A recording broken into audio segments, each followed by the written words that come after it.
nos Estados Unidos, conheci a cidade que já foi a mais violenta do mundo e que em 5 anos reduziu drasticamente o número de homicídios. Quais as lições que Ciudad Juárez tem para o Brasil?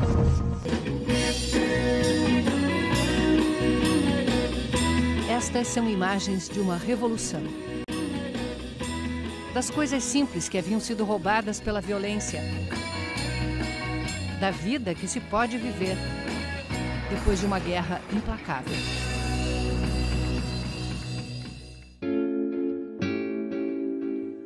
Ciudad Juárez começa no deserto e termina no muro. Do outro lado, El Paso, uma das cidades mais seguras dos Estados Unidos. Aqui no México, uma concentração de sonhos e ambições que não conseguem atravessar a fronteira. E que há pouco tempo ostentava o título de cidade mais violenta do mundo.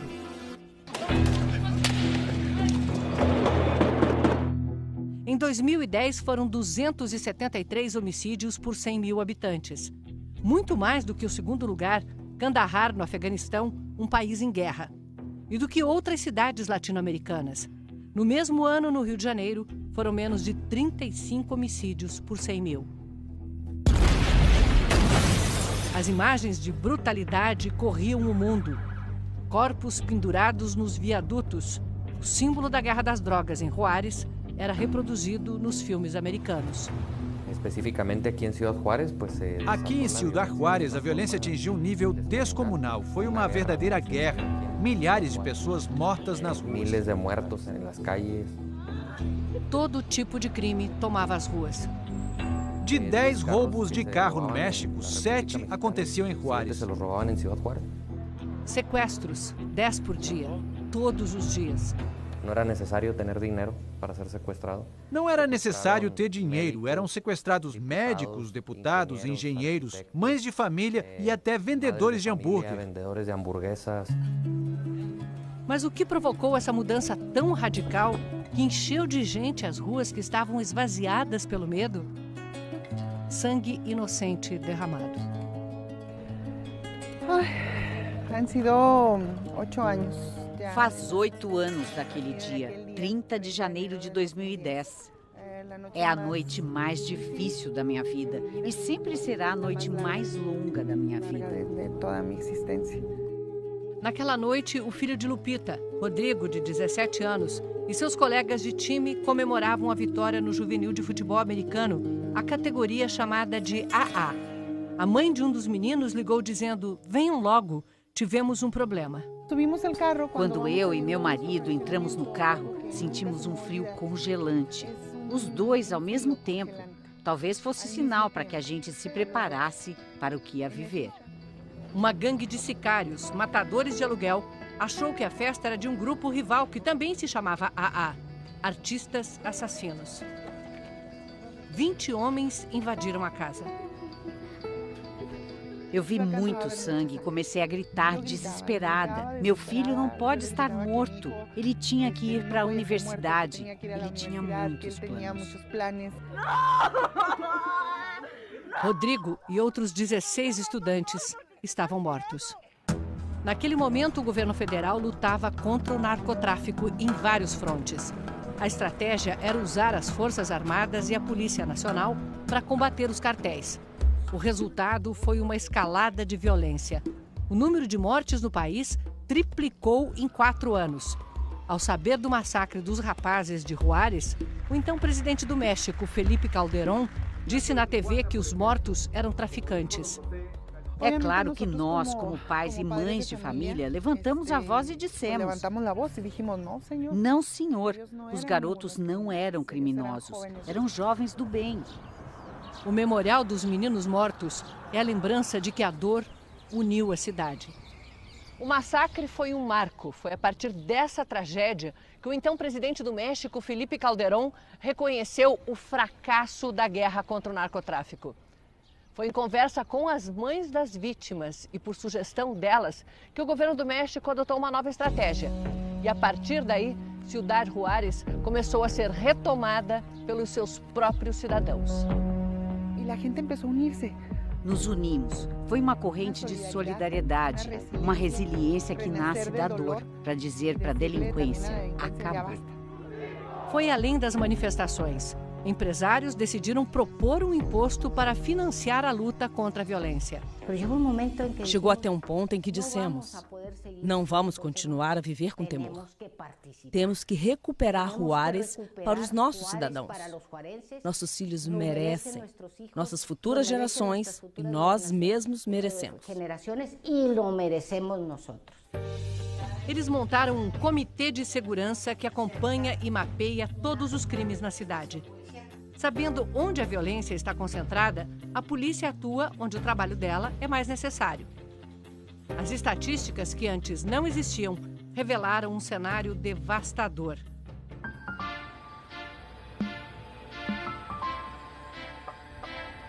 As cruzes espalhadas por Juárez tentam manter na memória crimes ignorados durante anos. Os desaparecimentos de milhares de meninas e mulheres. Elas saíam para a escola ou para trabalhar e nunca mais eram vistas. Até os corpos começarem a ser encontrados no deserto, alguns ao lado do muro da fronteira. No caos de Juárez, o feminicídio não era investigado e criava a sensação de que esse era um território de ninguém. A maioria das desaparecidas tinha vindo para trabalhar nas maquiladoras, fábricas americanas que montam seus produtos aqui usando mão de obra que custa em média 1/5 do salário mínimo de lá. 13 parques industriais tipo Zona Livre ao longo da fronteira empregam 1 em cada 4 dos 1.400.000 habitantes. Em 2008, a crise econômica americana se tornou mais um fator de crescimento da violência. Sem compradores do outro lado da fronteira, muitas maquiladoras fecharam suas portas. De uma hora para outra, mais de 90.000 pessoas ficaram sem emprego. Isso justamente no momento em que 2 cartéis disputavam o controle da cidade de Juárez e do acesso das drogas aos Estados Unidos. Estava formada a tempestade perfeita. Do outro lado do Rio Grande, a infraestrutura americana de transporte, que distribui as mercadorias de Juárez para todos os cantos do país, levava também 1/4 da droga consumida nos Estados Unidos. Aqui, a guerra pelo controle dessa rota tinha de um lado o cartel de Sinaloa, do sanguinário El Chapo, e do outro o cartel de Juárez. As forças federais eram um problema a mais. Eles controlavam a delinquência em Juárez. Era um problema grave. A violência era impulsionada pelos policiais enviados pelo governo federal. Fomentados por os mesmos policiais. O ex-prefeito teve que enfrentar as forças que chegaram a matar um policial que fazia a segurança dele. Você não é nada, Você não é nada aqui agora para putar isso. Os 10.000 homens foram embora e deixaram Juárez com seus próprios problemas de corrupção policial. Era complicado porque durante muito tempo os policiais foram recrutados pelo crime organizado. Jorge Nava assumiu o esquadrão anti-sequestro porque o chefe dele foi executado aqui na praça, em frente à sede da Secretaria de Segurança. Jorge tinha 28 anos e era o mais velho de uma equipe de 60 novatos. Nós não éramos os mais capazes, mas éramos aqueles que queriam colocar a mão na massa. Poucos acreditaram na gente. A polícia sabia que o primeiro passo teria que ser cortar as fontes de financiamento do crime organizado. E uma das principais delas era a extorsão do comércio.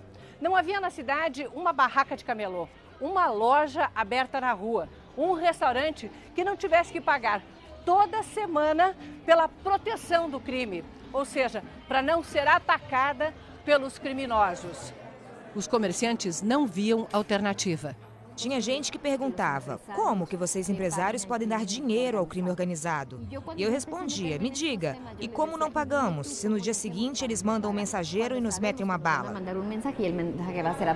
Cristina, que ainda tem trauma dos dias que passou nas mãos de sequestradores, desconfiava da polícia. Não existia confiança nas autoridades para denunciar. A gente se escondia. A recuperação da confiança foi cortando na carne.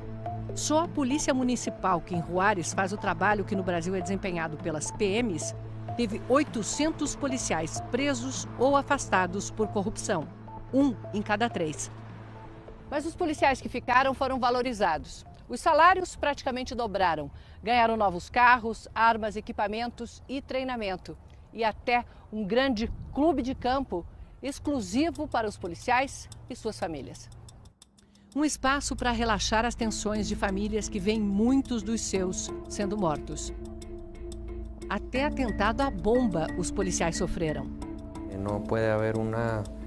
Não dá para a sociedade exigir uma polícia competente, de primeiro mundo, se a gente paga eles como uma polícia de 4ª categoria, quando eles não têm atendimento médico, uma casa. Nem crédito no comércio eles tinham. Os vendedores diziam, você é policial? Então não vou te dar crédito. Se te matarem na rua, quem vai me pagar? Se te matam na calle, quem me vai pagar minha casa ou quem me vai pagar as coisas? A prefeitura garantiu até crédito habitacional. Bem treinados, os policiais são certificados pela comunidade. Com mais investigações, as prisões começaram a acontecer. Devolvemos a eles o orgulho de ser policiais. O governo federal investiu o equivalente a R$1 bilhão nos bairros pobres. Ruas asfaltadas, iluminadas, bibliotecas, centros comunitários, quadras de esporte, creches. Mantida pelos empresários, esta central recebe denúncias e dá apoio jurídico e psicológico de graça. O imposto voluntário também paga por projetos que colorem a cidade.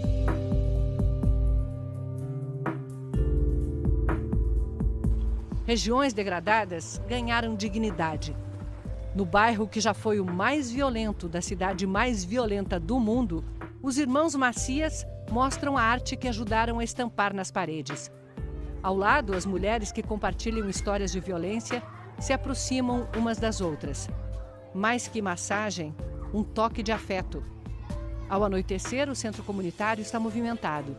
Mas um menino de 11 anos me conta que ainda tem medo.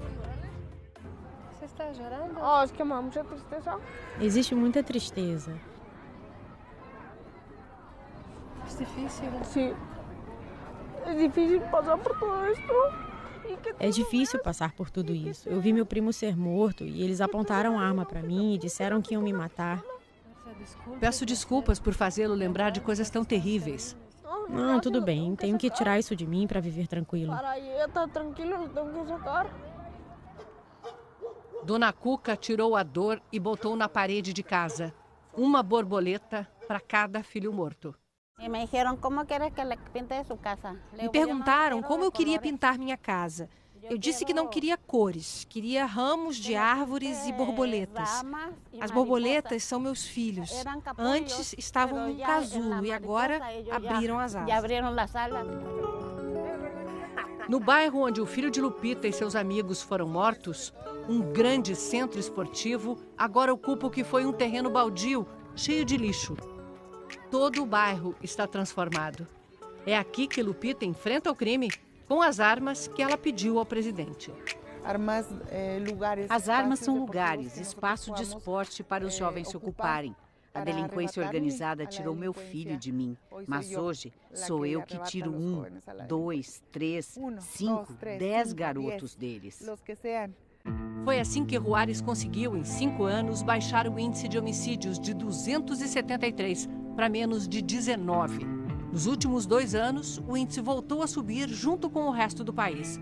Mas a cidade ainda está bem longe do terror de 2010. Hoje nós temos uma pequena retomada do crime. É natural? Não é aceitável, mas é natural porque temos que ir adaptando a estratégia. E qual é a estratégia mais forte? A médio e longo prazo. Prevenção.